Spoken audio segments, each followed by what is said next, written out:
Je suis statisticien, donc j'interviens vraiment dans beaucoup d'étapes de l'étude clinique, dès le début de la rédaction du protocole. Je suis en charge du calcul du nombre de sujets, de définir les analyses statistiques qui vont servir à répondre à l'objectif principal de l'étude et aux objectifs secondaires. Et puis une fois que j'ai les données, c'est moi qui suis en charge de l'analyse des données et des résultats.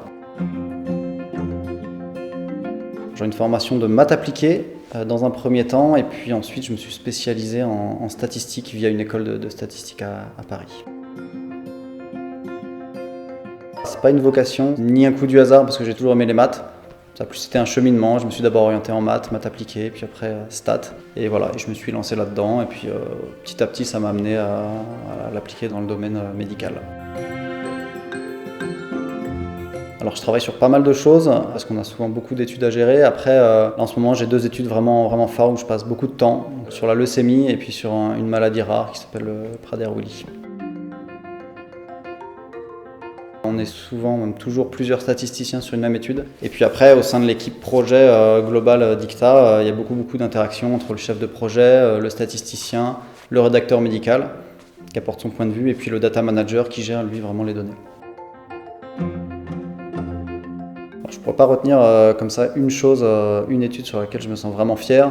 Il y a eu des hauts débats. Après, là où je suis le plus fier, c'est d'avoir réussi à trouver ma voie, justement, parce que les stats, c'est assez vaste. Et je me suis mal orienté au départ dans mon école. En dernière année, je n'ai pas choisi la meilleure des filières. Et j'ai su me réorienter un peu au dernier moment. Et voilà, ça, j'en suis assez fier parce que c'est un métier qui me plaît. Ce que j'aime le plus, c'est rédiger un document qui s'appelle le plan d'analyse statistique, qui va vraiment lister toutes les analyses qu'on va faire pour répondre aux objectifs de l'étude. Et c'est un document que j'aime bien rédiger, parce qu'il y a beaucoup d'interactions avec le médecin de l'étude, avec le rédacteur médical, pour savoir comment analyser les données, quoi présenter, et ça me plaît bien. La principale contrainte, je pense, c'est de savoir gérer plusieurs projets en même temps, avec les clients qui vont avec, qui réagissent pas tous de la même façon, et de savoir gérer un petit peu les timelines, voilà, de savoir dire quand c'est pas possible, et quand c'est possible, faire l'effort pour le faire, mais voilà.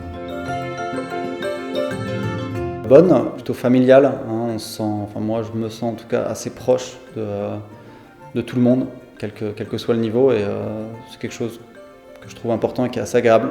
Je ne l'ai pas toujours connu dans ma vie professionnelle, et c'est assez agréable. Alors j'ai pas complètement choisi la région puisque je suis en télétravail, donc je suis là pas toute la semaine, 1 ou 2 jours maximum, mais je la découvre avec plaisir. Je la connaissais pas tant que ça, notamment la ville de Dijon, donc c'est un plaisir de venir. Alors oui, je pense que j'exerce un métier d'avenir. Déjà, on voit bien que là, la recherche médicale n'a jamais été si intense. Et puis, au-delà de ça, même hors domaine médical, l'analyse des données, je pense, c'est quand même un enjeu assez majeur aujourd'hui. Alors, comme je viens de le dire, je suis en télétravail de toute façon, donc ça n'a pas trop changé pour moi. Mais après, voilà, avec un fils de 3 ans à la maison, ça a été pas toujours très simple de travailler sereinement. Alors, je dirais que c'est un métier très varié, on fait plein de choses différentes, avec, je trouve, un objectif assez satisfaisant de trouver des solutions pour des patients de différentes maladies, pathologies, aires thérapeutiques. Donc ça, c'est très satisfaisant, je trouve.